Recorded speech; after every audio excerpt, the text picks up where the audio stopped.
I follow suit and walk alongside Carl. I can't wait till I get my license and car. I mentioned that already, yeah? Route 65 is like 3 miles away. You can get your fetlocks toned and ready for the dance floor, though. I see Carl's posture stiffen at that prospect. His bright green eyes look into the asphalt beneath us. You don't actually think there's gonna be dancing, is there? Like movies and shit? I shrugged. Something I've been doing a lot this night. Growing up in a town with less than 60 people has made what looks like a conventional teenage experience on TV seem utterly foreign. The closest our group of friends had to such were birthday parties with just the 6 of us and our folks. Leo's dad let us drink a can of beer once. I always imagined high school parties with just a bunch of kids sitting on couches and smoking weed. But this is Echo, so... Meth? Do you think TJ would go to a party where everyone smoked meth? I don't know, TJ would go to a party that didn't have crucified Jesus statue watching over the attendees. I dip my paws into my pockets as we walk. Meanwhile, Leo is out driving around with his new friends and going to actual paid parties, probably. The way I see it, most people don't actually play football for the game in high school. It's all about, like, the status. I grunt to the affirmative, biting my tongue for a moment before speaking. I wonder if Leo thinks we're not cool. Carl actually turns to look at me, then quickly averts his gaze to the ground. Dude, I think that after all the shit we've been through, that wouldn't matter. The serious statement from him takes me off guard, and I feel instantly guilty for broaching that topic. I nod solemnly, another long pause drifting between us. Yeah. Carl tells me more about the 3D virtue chat and some girls he met on there as we walk. Girls being stated with quotation fingers each time. I tried talking with guys online myself, though like Carl, never with my real identity. I remember I was feeling lonely 2 months ago and posted a personal MMAD ad on the Peyton List website. 18-year-old otter looking for a friend mentor was the tagline. I included a cropped and photoshopped picture of myself at the Peyton Rec Center pool. My face is blurred. Since I went through puberty a couple of years ago, I was pretty sure I could pass for 18 if my face was hidden. I was wrong. My post was taken down and I got a few emails from administrators asking all sorts of questions. It really hasn't been my best past few months. Yeah. Minors deny. Oh damn, they actually walked the whole 3 miles. Eventually we reached the Parsons building, an establishment that closed many of my lifetimes ago from the looks of it. About 10 or so cars and motorcycles are parked alongside the building. A neon blue light emanates from the inside. The thump of bass is palpable even out here on the road. I look over to Carl. All of his lackadaisy demeanor on the way here has been replaced by light-tipped tension. To be honest, I'm feeling pretty similar. This does not look like a Christ camp affair. I don't see anyone outside here. Maybe everyone's inside? Carl shrugs. Maybe. We just gotta get in and look for TJ's little gray ass. Or you know, his face. Any idea what we should say when we see him? Hi TJ is a good start. Okay, sounds good. Cool. Neither of us moves. God dude, what if it's a rave? Do people actually still have raves? I don't know, but I'm getting really bad vampire cult vibes from all this. Oh, let's check around the back first, alright? Boo! Oh, what the fuck? Carl practically leaps, swatting at the air around him as he gets some distance. Hi guys! Oh jeez, I'm sorry Carl. I didn't know I'd scare you that badly. You shouldn't use those kinds of words though. Carl stares wide-eyed at the sheeted visage before his eyes go to a lull. Ugh, hey TJ. I legitimately thought you were about to start bleeding there, Carl. Real specious, dude. What's up, TJ? Why are you dressed like a ghost? My mom dropped me off about 2 minutes ago, but she had to go pick up something for Dad and left. I can't believe you guys walked here. Mom would have given you a ride if you asked. Not that I'm against you guys getting exercise or anything. I think Carl winces slightly. As for the costume, my mom and I put this together at the last minute. I didn't get to go trick-or-treating yesterday because of church stuff, so Mom said now would be my chance with this party. Even under all that fabric, I can still picture TJ grinning cheerily. It's such a contrast to the past few hours with Carl. A contrast to the whole day, actually. It's very considerate of your mother, TJ, but, never mind. How did you get invited to this but not us? TJ cocked his ghostly head curiously to the side. Oh, my mom just told me she heard about this fun get-together here and said it would be a good way to treat myself after volunteering yesterday. I didn't really think I needed one. There's a pause. Oh gosh, I never crashed a party before. Should we just go home? Carl and I exchange a look. I'm about to speak when TJ quickly interjects. I thought I saw Leo here when my mom pulled up, actually. He was by the parking lot with someone else, but when I got out, I couldn't find him. That's weird. He didn't mention anything about going to this tonight, so it surprised me. Well, you didn't tell me about this either. I see TJ shift beneath his costume. It was short notice, and I didn't think you'd have a costume or anything, or would want to come. The ram holds up the flat of his paws to the sheeted wall. It's fine, TJ. I get it. Carl steps off the road onto the smooth concrete of the entranceway, trying to get a stealthy look from afar. I mean, it's okay to have a +1 if Leo's here, right? But there are 3 of us. See Leo in there, Carl? Carl is silent for a long moment. I see Jack. Who? Carl looks back at me. Jack shit. You might know him. I furrow my brow at Carl. TJ physically covers his ears with his enshrouded paws. I hear the lynx mutter a faint, "Stop!" Isn't it weird that we've been out here this whole time and no one has come outside? Like, I'd assume people would want to come out for air to smoke and make out. They might be doing that inside. What? TJ's eyes bulge. What kind of party is this? TJ brings his paws together, wringing them as he looks at us as he looks at us expectantly. We didn't know, TJ. I kind of hoped that you would. The sort that Leo and TJ go to without inviting or even telling us about, apparently. Bitterness still hangs in Carl's tone as he rocks nervously upon his hooves. I'm honestly still upset about it myself, too. This is the sort of thing I'd like all of us to do together. Our first real party as a group. I don't feel nearly as confident without at least Leo with us. By the way, TJ and Carl are acting. I think it's the same for them too. I suppose Leo just has that effect on people. Oh. Oh. How in the hell am I even getting bars out here? Fuck this. I hit ignore and walk past Carl toward the blinding cyan light of the broken entryway. Dude, wait! Chase! I step inside and I'm instantly greeted with the musty smell of dozens of years of structural decay. The scent of dust, drywall, and stray fiberglass insulation mixes with the more modern aromas of alcohol, perfume, and hot wax. Looking around, there's actually quite a few lit candles lying about, their flames contrasting with the colored gel-matted halogen lighting. Whoever set this up must be a theater tech kid. With all the candles, I actually agree with Carl's notion that this is a bit vampire culty feeling. The music certainly isn't helping. I'd expected something a lot more. I don't know. Leo calls it Oompa Oompa music, the stuff with trumpets and accordions we get on the Spanish stations. Still, no sign of anyone. This is actually getting kind of spooky. Hey, wait up, Chase! TJ and Carl come bounding in behind me. The acoustics in here are nuts. Why is it empty? I don't know. I don't hear anyone yet. That's weird. Well, let's split up, gang, and search for clues. TJ and I both look over Carl, who has a flat expression on his face. I'm joking. I'm literally fine with us holding tails chain style at this point. I'm okay with just walking normally. With that, TJ steps up. Following in tow, we walk around the corner through a cobweb hallway and into the main manufacturing floor.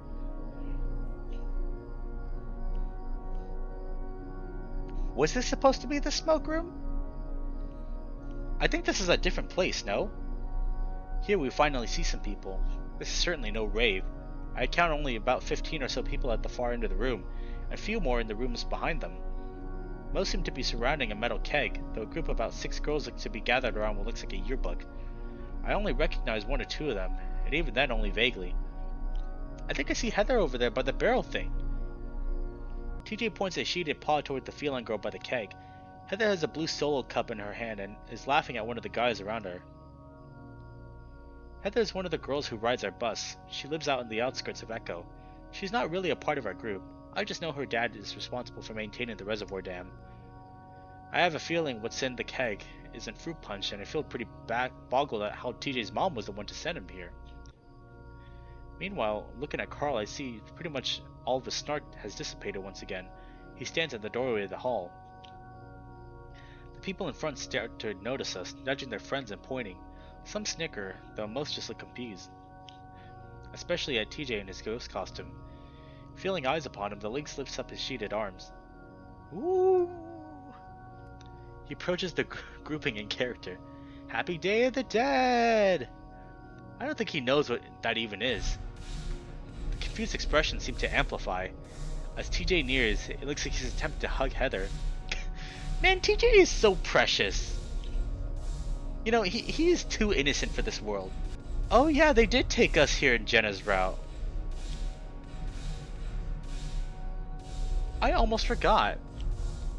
Having not been paying much attention behind her, she turns right at the last second, the lynx wrapping his ghostly arms around her in a tight hug. She screams and all eyes shift to her and TJ. Get the fuck off of me! Oh my god! The surprised lynx lurches back with a startle right as Heather shoves his chest. It goes colliding into the floor with a hard thump, dust splaying everywhere. The others around Heather exclaim distress. What the fuck, man? Who are you? Get off her, you fucking creep! Amelia, go get Derek! Heather, it's just TJ! Despite my shouting, I don't think anyone hears me, or at least understands me. Guts hit so hard by Brian went back to the root. They mostly all sound inebriated, judging from the slurs in their voices. I see one of the girls at the yearbook table get up and fast walk into the back rooms. Whoa, okay. I try to run up to TJ's side, but a large coyote steps in from the back room and blocks my path. He has a look in his eyes that seems to say that he's looking for a fight. TJ, meanwhile, lies on the floor with his white sheets coated in factory dust. From the sniffling noises I hear beneath the costume, I can tell he's crying. A stumbling coyote girl nudges him with her foot before emptying the contents of a cup on his sheeted head. Another equally drunk wolf attempts to pull her back, nearly tipping them both over. She puts on a dazed expression of motherly scolding. Yo, Maria, what the fuck? We don't pour booze on the rape ghost. We honor our dead bad touchers on this night. For some reason, this comment makes the foxfellow next to Heather bristle. Heather, this the guy you was talking to me about? The fucker who... His fists clench. Heather, meanwhile, seems to be crying now too. For some reason, her mascara is matting the fur around her eyes. She just keeps repeating, I can't fucking believe this! Over and over again while her friends try to console her. What the hell are you talking about? Leave him alone. The older coyote in front of me is not having any of this, and he snarls. We're sick of you shick fuckers. I don't know any of you besides her. Someone next to Heather yells back, you leave Heather the fuck alone, musk shit. I look behind me and see that Carl is no longer in the doorway or here with us. The fox guy seems to be trying to drag TJ now, limply smacking his sheeted head as the lynx tries to pull back. I'm sorry. This is a misunderstanding or something. Fuck! Leo, are you here? The coyote grabs my shirt, pulling at me with enough force that my muzzle ends up smacking into his trucker hat brim and knocking it off his head. I manage to swat his paw away, though not before one of the girls screams in my direction. Oh my god, he's attacking Derek! What the hell? No, I'm not! With Derek snarling at me as he combobulates, I weigh my options. I legitimately don't know how to fight. Flynn said that I wouldn't be good at it if I tried because of my shitty otter arms. I look back down on my arms. They're rather shitty. I just have to go get help. The cacophony of screaming and snarling from around TJ is insane. These people are on fucking drugs or something. I hold up the flat of my paws to the dehatted coyote. I'm not trying to fight you, I just want to get the... The coyote swing thrusts his arm out, getting a glancing blow with his fist against my chest. Stumbling back, I scramble to my feet, taking one final look at the fetal position TJ before turning to run. Ooh! The coyote launches back into my shoulder, yanking me back. Something hard smacks into my skull and I feel my mind rattle. I lurch back, essentially butt-bumping the coyote as my ears ring from the prior below. I feel like I'm a walking zombie now, staggering toward the door as my vision blurs. Whoa. Is this what being knocked out feels like? I clench my fists and keep up my pace, trying to blink the blurriness away. Eventually, I reach the entrance. Carl? Leo? As I reach the outside, my knees lock and I drop to the concrete. The impact rattles my bones as I catch myself with my wrists, just barely managing to avoid falling directly on my muzzle.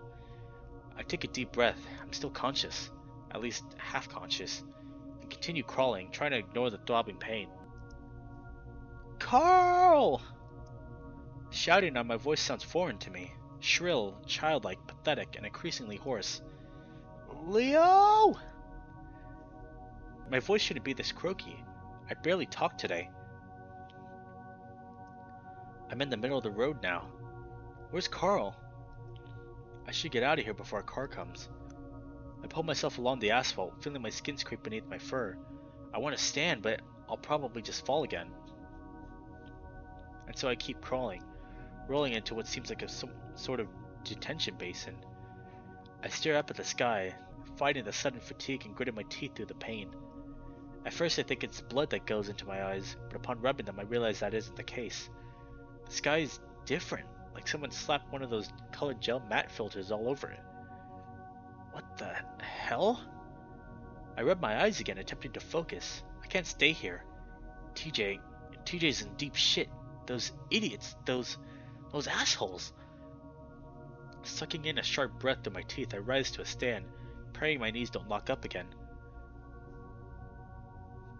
Find Carl and find Leo. I stumble out of the detention basin, feeling packed soil beneath my feet, dirt road. Looking behind me, I realize I must have crawled farther than I thought.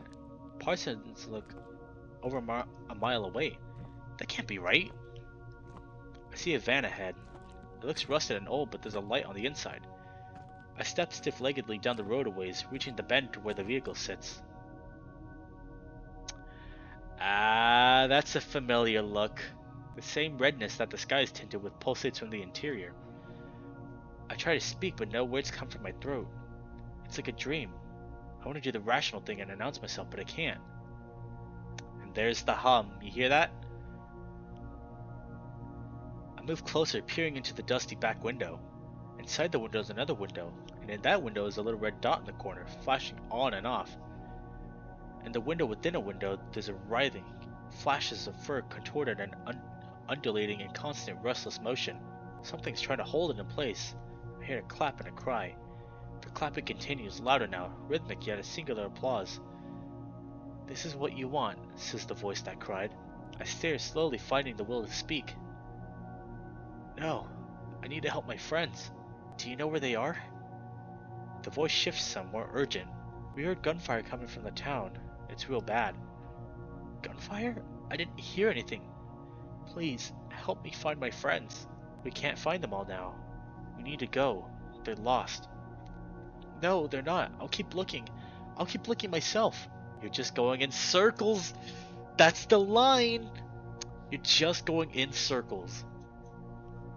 I feel tears well within my eyes, a lump in my throat containing a choked sob. Please. The van's back door is open. I'm standing too close and they push me onto my back. The red light's gone now, replaced by darkness, shifting shadows within. I see them now, tarantulas. Their 8 legs fuzz with white and rust-colored stripes. They're on me with haste, 2 of them, one on each of my arms. They bite me so hard, so quickly, and I can't yell. They pull and tug at me, another pair of my legs.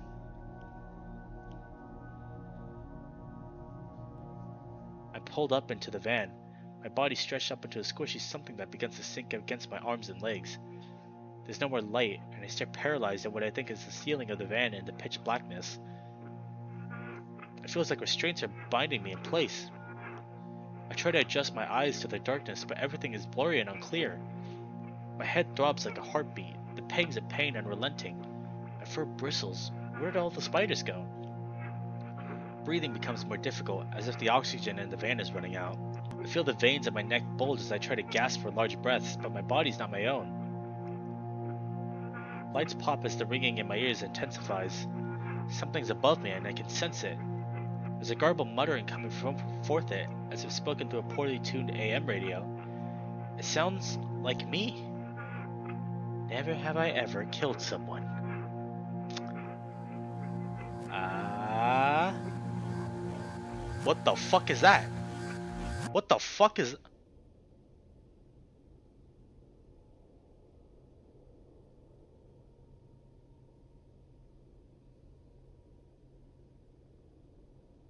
What the hell was that? You guys saw that, right?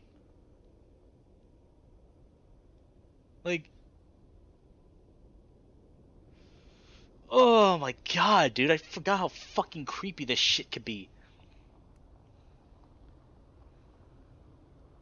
Like, I had to turn up my brightness just to see what that was.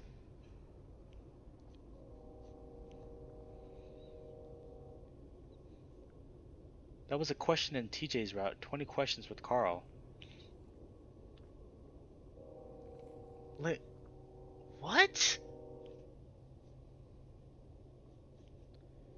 That was fucking creepy, dude. What was that? My eyes wrench open. I'm being handled by something. Realizing I have control of my basic motor functions now, I stomp my foot down, staggering free of the grasp and pushing myself against the doorway. I raise my fists defensively, my eyes adjusting to the light. Chase! The pungent aroma of booze-soaked linen hits me before I can clearly make out who it is in front of me. The lynx bumps his sheeted knuckles together, sniffling once. Hey, TJ. I lower my paws, trying to get a sense of where I am. That same musty smell means I'm probably back in Parsons, in front of what looks like an old first aid center of some kind. To think that workplace accidents at these sort of places were so common, they needed one of these. Out of all the questions I have, one pushes to the forefront. Leo and Carl, where are they? Leo brought you inside. He said he found you out on a dirt road ways out. He fidgets for a moment. That fox who was dragging me, I think he was intoxicated real bad like. When Leo found me with him and all the others around, he and the fox started arguing. Lots of swearing and all that sort of stuff. Then he hit the fox guy over and over, even when everybody else was telling him to stop. There was blood and... Gosh, I want to go home. The lynx walks over toward the decrepit bed, staring at it some. I didn't know whether to let you rest on the mattress or not. I know you're not really a fan of spiders, and there was a few along the stitching. I feel my skin crawl at the mention, an involuntarily shudder escaping from me. It's funny how mention of skeptic suckers don't freak me out nearly as much as the damn egg-legged things. Yeah, I'm good standing. Oh shit. Probably shouldn't be sleeping anyway. Are you okay? TJ turns to face me, and I have to admit there is something rather humorous about hearing such sincerity from a guy in a ghost costume. I should be asking you that. He waves dismissively. It's fine, I didn't even get punched or anything. I'm 13. I shouldn't be such a baby anymore. Wait, he's 13 in this? How young are they? Oh wait, no, Chase is like 16 in this story, right? I crawled up and cried in front of all these people, in front of Heather. It had been such a frequent point of teasing us to TJ that he liked her.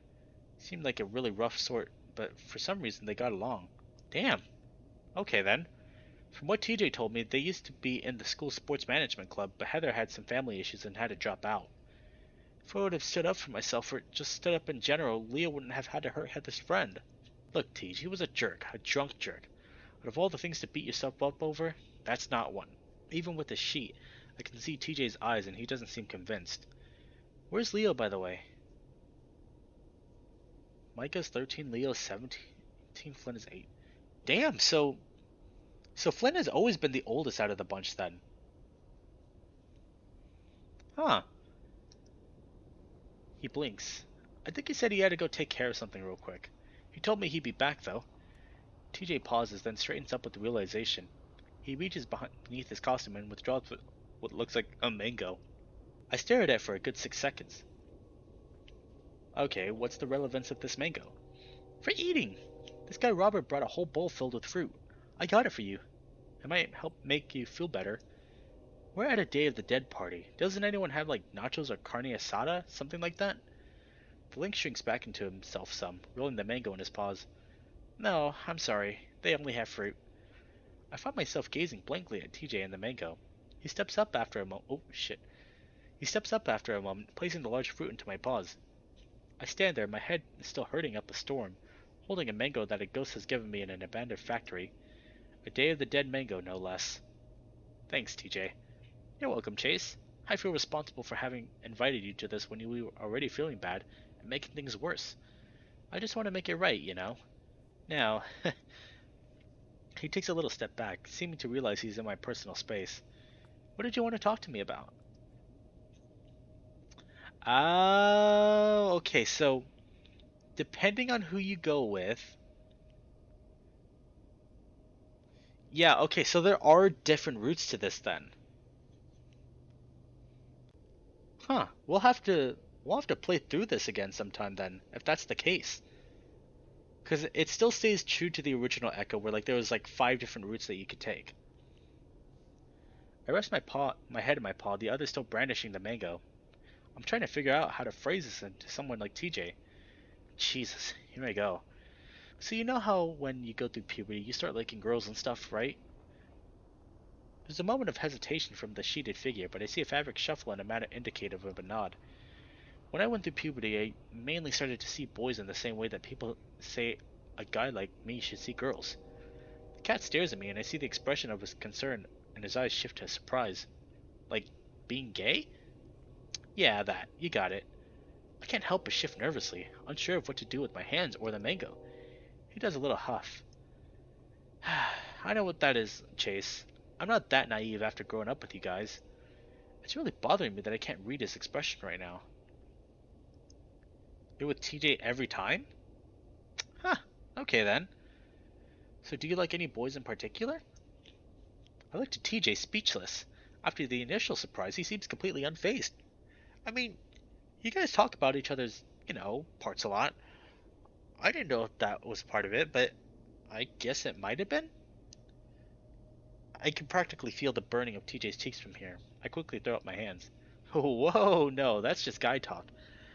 I don't think the others in our group are gay. Like, what are the chances of that? Spitfire the cutest blep on Twitch. Absolutely not. I decided to dodge his inquiry about who I like. That's a whole nother kernel of corn, as my grandma used to say. Probably not very high, but I don't really know much about that sort of thing. Outside of what they tell you at church, you mean? I see TJ visibly recoil, then recombobulate. That's not what our church is like. I mean, if you went out again, you know. One of our youth pastors, Asha, is one of those biosensual types, even. Bisexual. Yeah, that!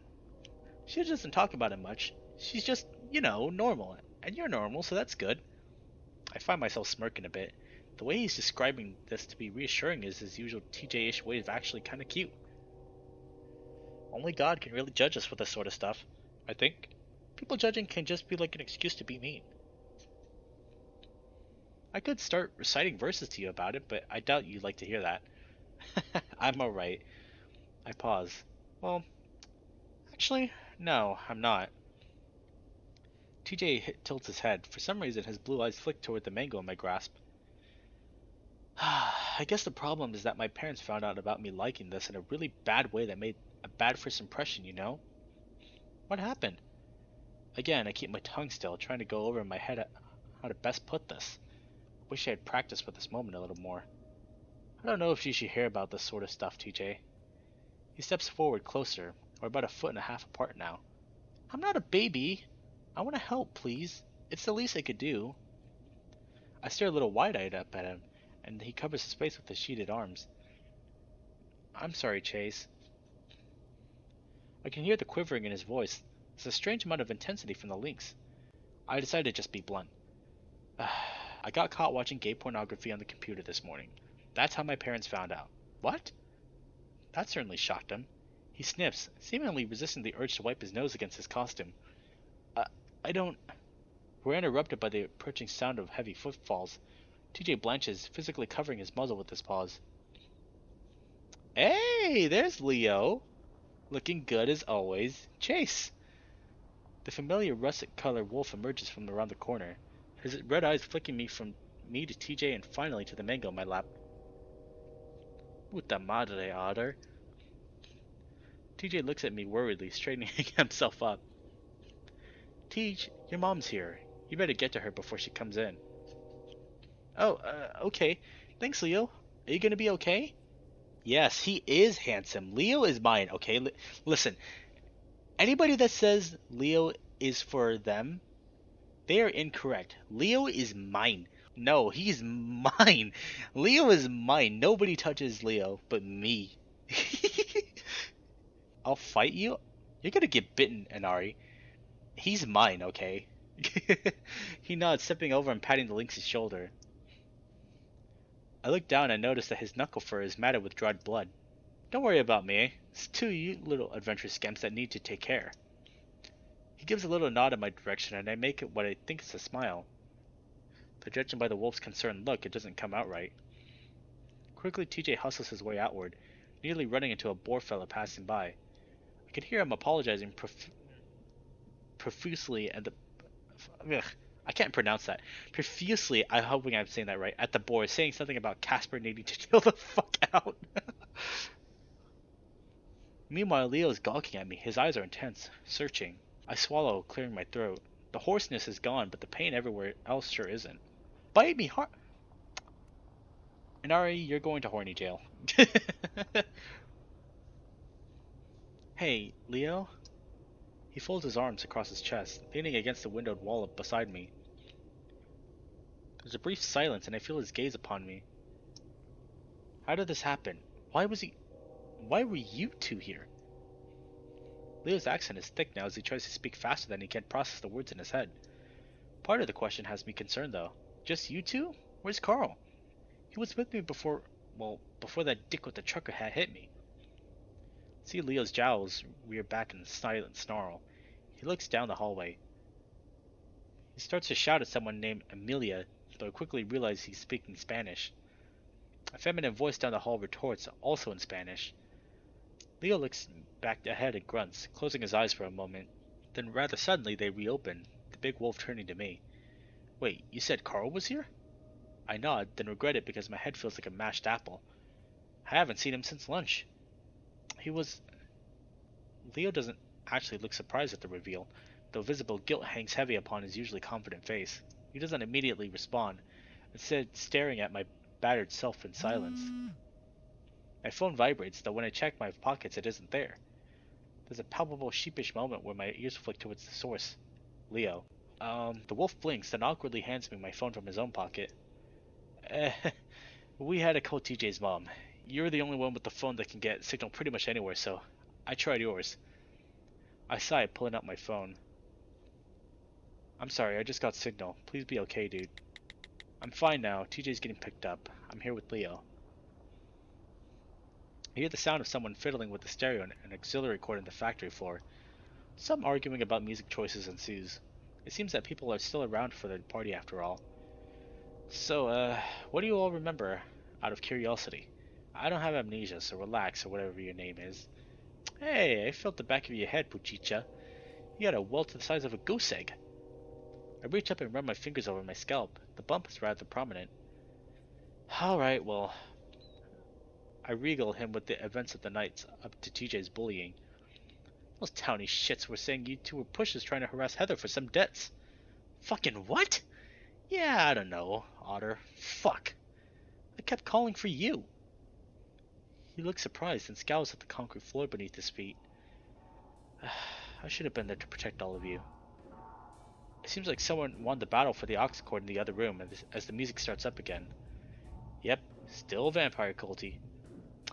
Well, I guess it hit so hard the sky turned red for a bit. Leo's eyebrows raises some. I see his eyes move toward my head bump again.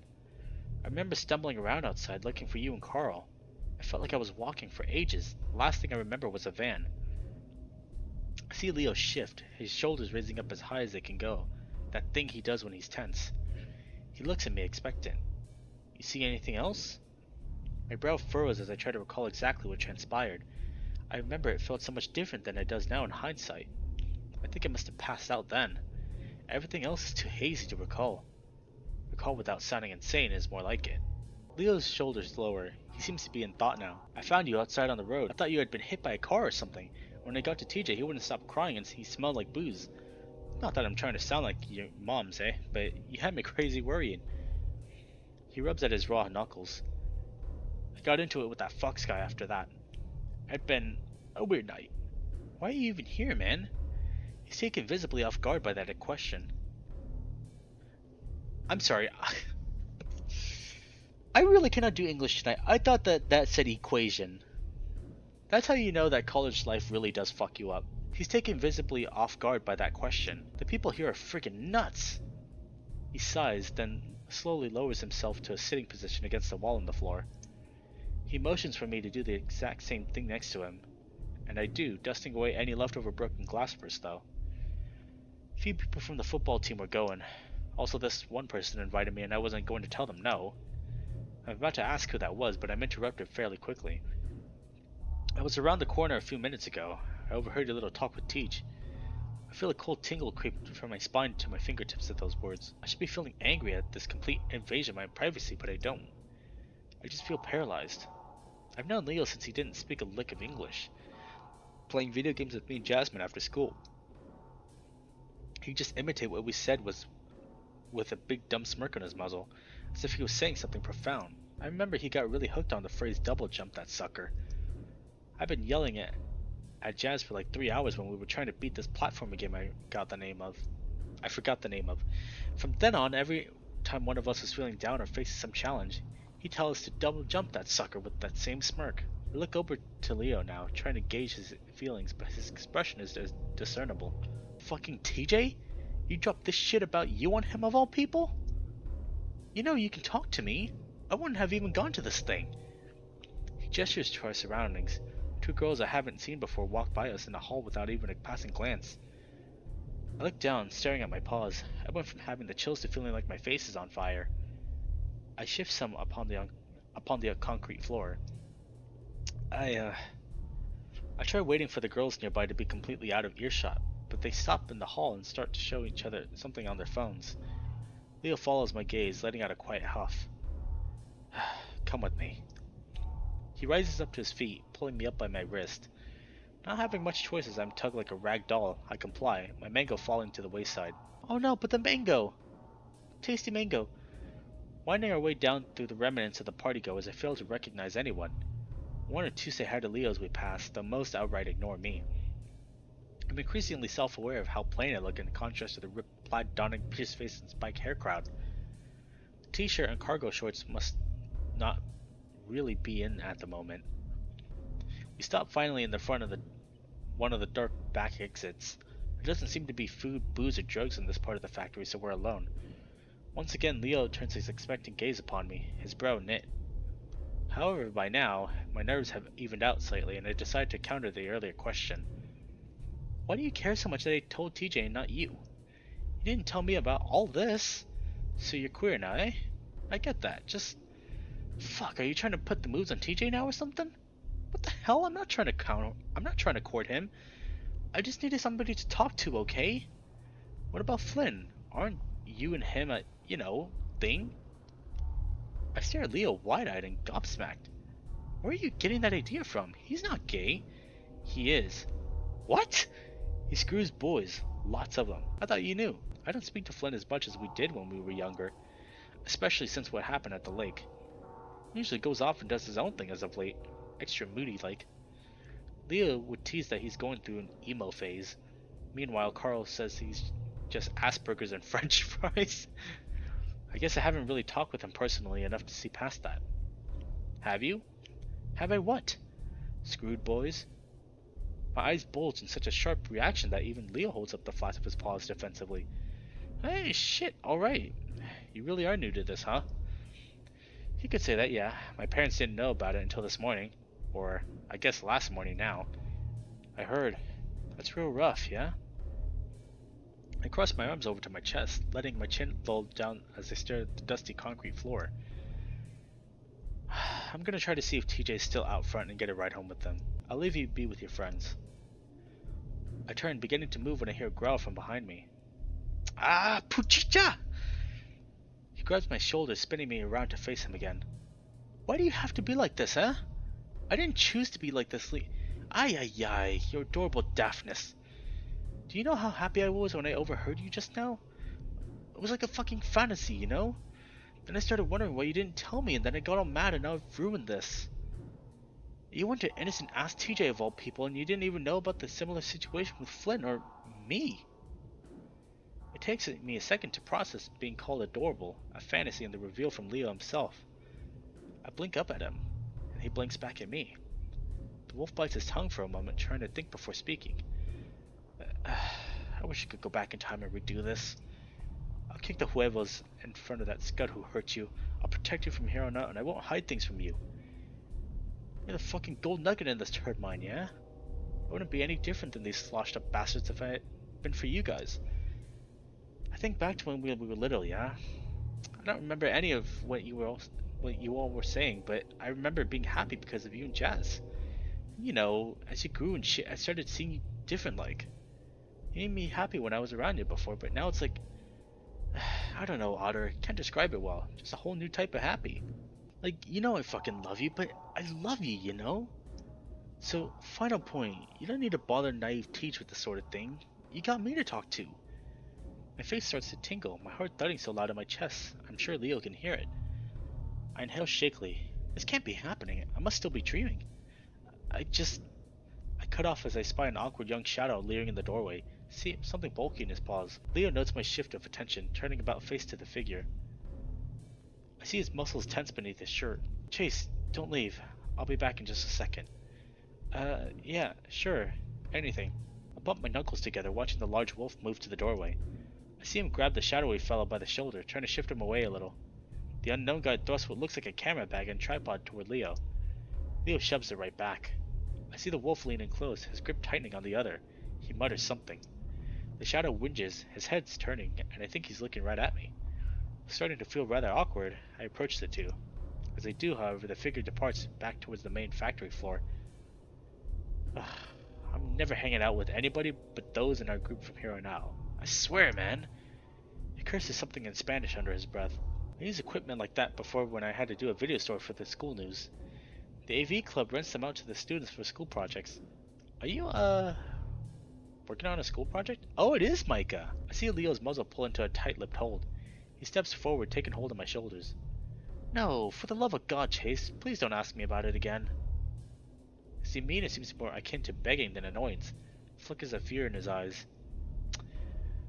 I think I might know what that is. Because, like, in Jenna's route, didn't they also explain what they did with the camera and the van? Yeah. Oh, that's awkward. That's really awkward. I stand in his grasp, slack-jawed. This is beyond strange, but I can tell he's serious about his request. Alright, but... Chase. Leo, you okay? I just want to get back to town with you, yeah? I guess I can respect that request.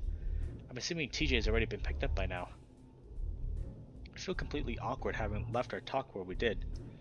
It reminds me of the shock I laid on my parents, and I realize my Ernest coming out now has been shifted in his mind to my porn deviancy. He's still probably blaming himself for everything too. Meanwhile, it turns out Leo's gay and he likes me, and despite everything, the stuff he described feeling about me, I feel about him. My emotions are so damn conflicted right now. This emo vampire music is actually resonating with me. Nope, Leo is mine. Leo's mine and only mine. Nobody else touches him. Leo releases my shoulders and moves towards the back door, tugging it a few times. He huffs some and gives it a hard kick with his foot. One of the hinges snaps and the door falls into a hanging diagonal position. With a swift stop, the other two hinges snap off as well, leaving the metal door on the floor. We could have just gone out the front. Well, He stares at the door at his feet before looking up at me. Wouldn't have been as rebellious. You like destruction of property, don't you? I break a mirror at one rest stop when I was 8, because you didn't get the toy you wanted in your kiddie meal. He smiles teasingly at me, the moonlight illuminating his backside. I also know that Painted, he did a rendition of Chase, Leo, and Jenna together. It was a really, really good photo. Yeah, it's this one. Like, I love how he did this. I honestly would love to see Painted do like another rendition of this. Like, more specifically, the scene where Chase and Leo are right by the old school, I would love to see him do that. He smiles teasingly at me at the moonlight illuminating his backside. I can see the faint purples in the sky of inevitable sunrise as well. Hey, you know we don't have fast food joints like that around here. That was my one chance of getting that figurine from that stupid dinosaur movie. Your hand was so damn bloody, I thought you were the coolest. There's a pause. I step past him into the fresh, far less musty air. The faint scent of Leo's cologne now more palpable. I cross my arms, staring down the rusty metal of the fire escape like a stairwell. I still do. Oh, bullshit, man. I try to maintain a healthy amount of skepticism for his words now. Though looking at him now and having known Leo long enough, I don't sense any visible signs of deception. My dad actually suggested I'd be a decent journalist, since I'm pretty good at reading people and their emotions. Though he might just have said that to try to dissuade me from videography. Leo begins to descend the stairway, keeping his paws hovering above the guardrail just in case. I pull out my phone, using the screen as a flashlight for us.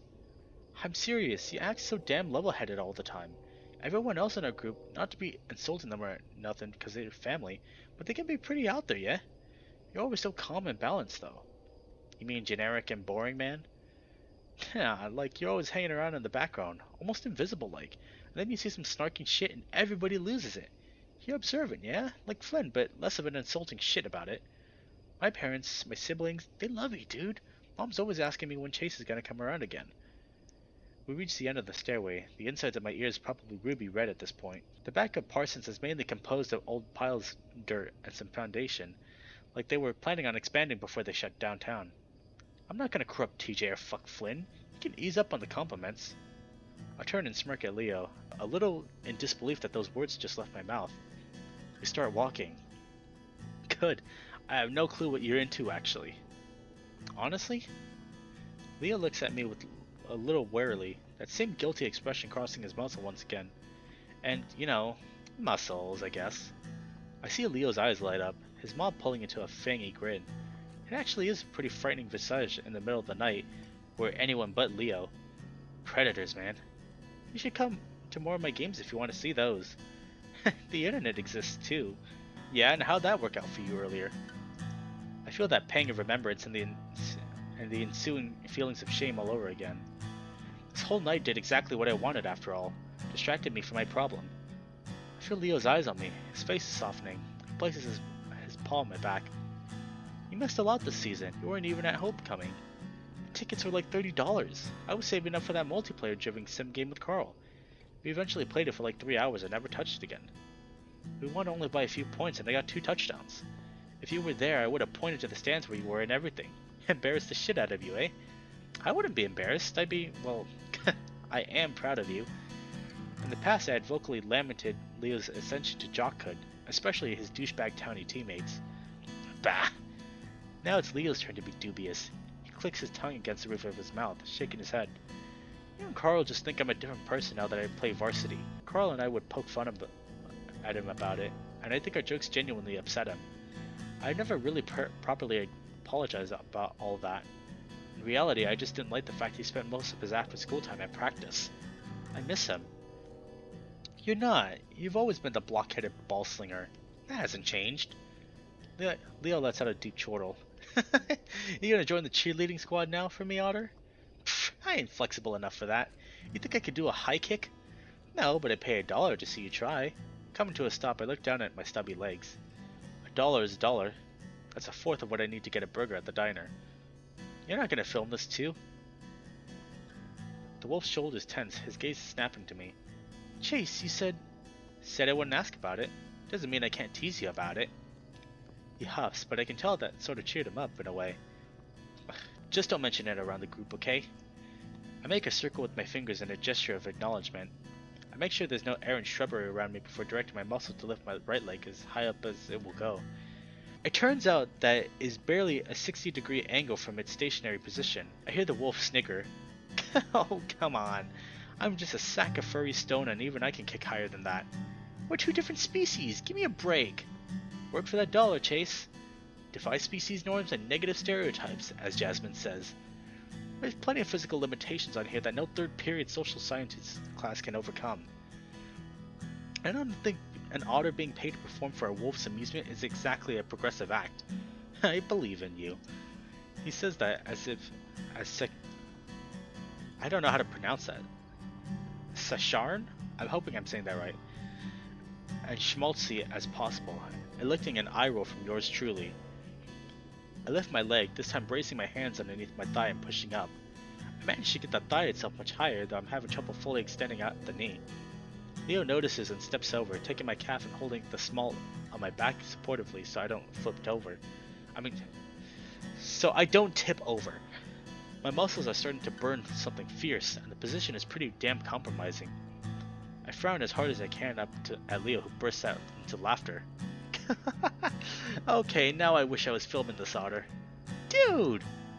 I wriggle free, rubbing my now sore leg before continuing onward. True to his word, Leo fishes his wallet out of the back of his jeans and hands me a crisp $1 bill. I pocket the dollar, looking back over toward Leo. Do you want to get a tip? The tip comes later. Ooh! Okay, buddy boo.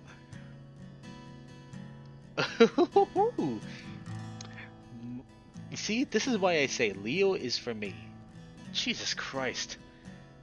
I bury my face in my paws, groaning in contrast to the baritone cackling of the wolf beside me.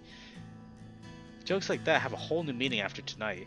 As I peek through my fingers, I see that the sun has crested the edge of the mountains, and the world is bathed in glimmers of orange. I've been up for nearly 24 hours now, and my body feels more tingly than tired. We start walking beside the main road now, the lack of vehicle traffic giving an eerie stillness to the desert. Leo walks close to me, to the point where our paws brush against each other from time to time. So, that party. One of Leo's large ears flicks in my direction before he turns, canting his head curiously. Yeah? That wasn't very Day of the Dead, was it? He shakes his head. No, it was not. I think it was one of those deadbeats thought it had to do with the movie. I only remember celebrating it once in my home country, though I wouldn't really say it was a celebration, yeah? I just remember my mom, my dad, siblings gathering in a cemetery. We placed orange marigolds in front of the abuelos' graves, lit candles, and ate quesadillas. Carl would like that last part. No shit. The prospect of food actually helped him get over his social anxiety to come with me. I see Leo's face shift to a tight frown. Fuck, man, that party probably made his issue so much worse. They barely had any fucking food. Some tool named Robert just brought in a bunch of fruit. Better than nothing. I quietly mourn the absence of my mango as my stomach rumbles. But yeah, I remember we just talked about the loved ones who have passed, told stories. That sort of acted like they were there. So do you actually believe in that? Those who passed can listen in on us when we want them to? He looks up for a moment, the color of the sunrise now matching the hue of his fur. Sweat stains are visible around his armpits. His knuckles are still bloodied and his head fur is a complete mess. That being said, it is kind of a good look for him. Not so much for yours truly, though. No. His gaze shifts back ahead. His tone is neutral. But it helps the living, you know? You still gotta get by. A silence hangs between us. It's pretty obvious his mind has drifted to memories of Sydney. Mine as well. This sort of awkwardness is common now. Sharing the trauma like that and carrying on like nothing happened usually our go-to. It's been about 4 years now and it hasn't gotten any easier. Too many Wait!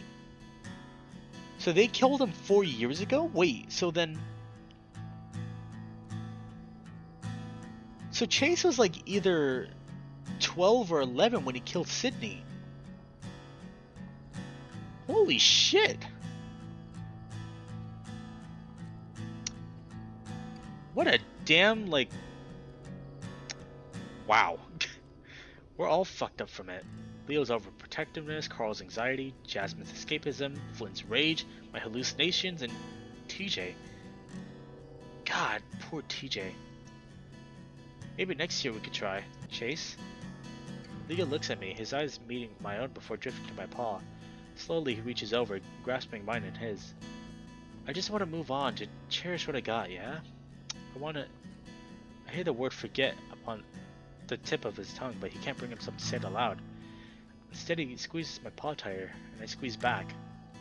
My therapist told me I should talk about it more, but it isn't something I can just broach in between talk football and video games.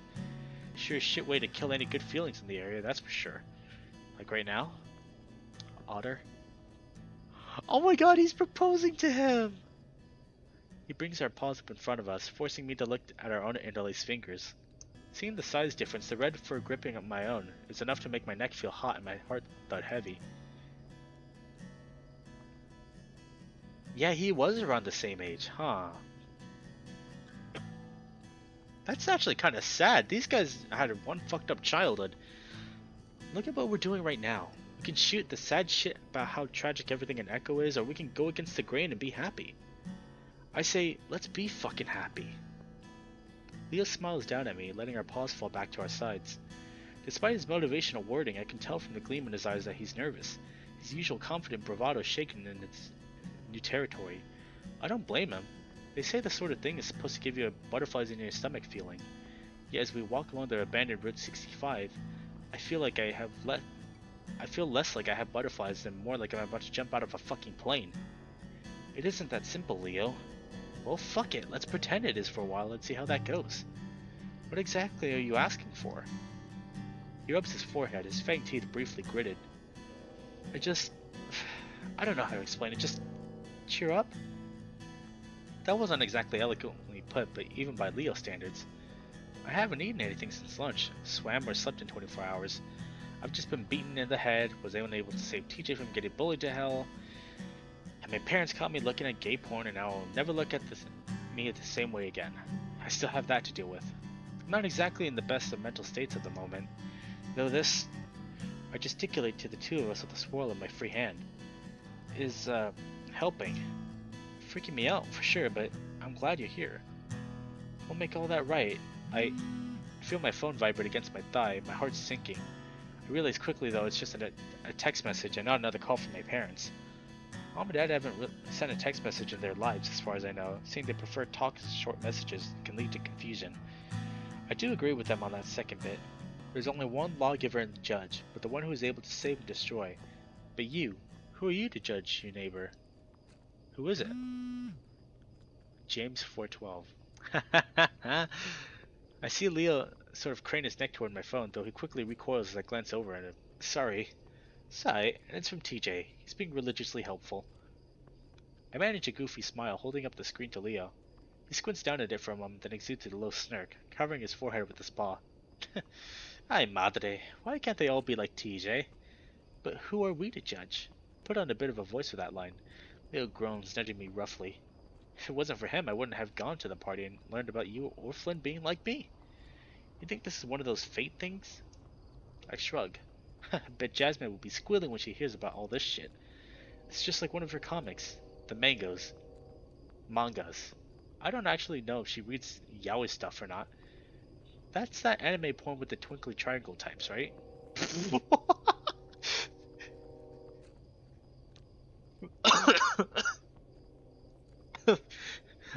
Okay, that was actually a genuinely funny line. I love that. I nearly choked trying to contain my laughter. Are you familiar with it, Leo? Yeah, of course I'm familiar with it. I got a whole bunch of files with that sort of stuff saved in my sample music folder on my PC. Nobody ever looks in there. Glancing over, I see Leo seems genuinely happy now. I mean, it is a bit sweaty, fidgety, and blood splattered, but so am I. I'm trying not to ruin it. I exhale and refocus, shifting my attention to the big old wolf currently holding my hand, looking at me expectantly. Don't ever get too comfortable with that sort of thing. I did, and now everything's fucked for me in the eyes of my folks. Man, your mama's the nicest lady. I can't imagine her kicking you out or anything. I'm not worried about that. God, getting kicked out almost sounds preferable to having to face them every day with them having seen me like that. Imagine if your parents found out your yaoi folder and how they'd see you from then on. Well, they shouldn't have been going through my shit in the first place. I think Mama already knows about me being gay, though. What? She kept asking me if I like Jasmine. Yeah. Yeah? It was annoying me, and I just up and said she wasn't my type. Mama kept prodding me with, why, Leonardo? She's a smart one, and she has cared for you in your times of needs on countless occasions. I try to restrain a snicker at Leo's impression of his mother. The accented high-pitched candor is rather right on the nose. Leo hears my surprised titters, looking down at me with a faint scowl before hip-bumping me. I nearly go careening off the side of the bike lane into the sagebrush-filled like basin, but he yanks me back by my paw that he's holding. I try to imagine Leo and Jasmine together. It makes sense, I guess, but it's weird to think about. Puberty in general has made things so much different. She went on asking what exactly my type was. I think I was just frustrated or something at the time. Like after a bad practice session, I said, not girls. My eyes widened, picturing the confrontation in my mind. Jeez, what happened next? I regretted it saying it. Mama could see that plain enough on my mug, yeah? She just clicked her tongue, told me to let her know when I felt like talking about more about that. I'm assuming you haven't really followed up on her offer. No, Chase, I have not. There's a silence between us, mostly because I'm trying to think of a response that isn't, well, I have it worse. Before I can speak, we approach what looks like a short dirt driveway that leads up to a shack of some sort. Leo stops and points at it. Let's cut through here and head to my house through the rail yard. I don't want to deal with Jeremy right now, in case he's awake and outside his house. I sincerely doubt that Jeremy and Clinton would be out and about being dicks this early on a Saturday, but I don't argue with them and follow along. Upon closer inspection, it looks like one of those roadside dive bars you see on the reservations. This one's boarded up fairly recently. Chad, I think I am gonna leave it there, because we have been going on for a while, and I do want to get some rest. And some water, of course. But yeah, that is Route 65. And wow, that actually gave like a lot of insight to the game itself. Thank you all so much. I'll see you in the next stream. Bye bye.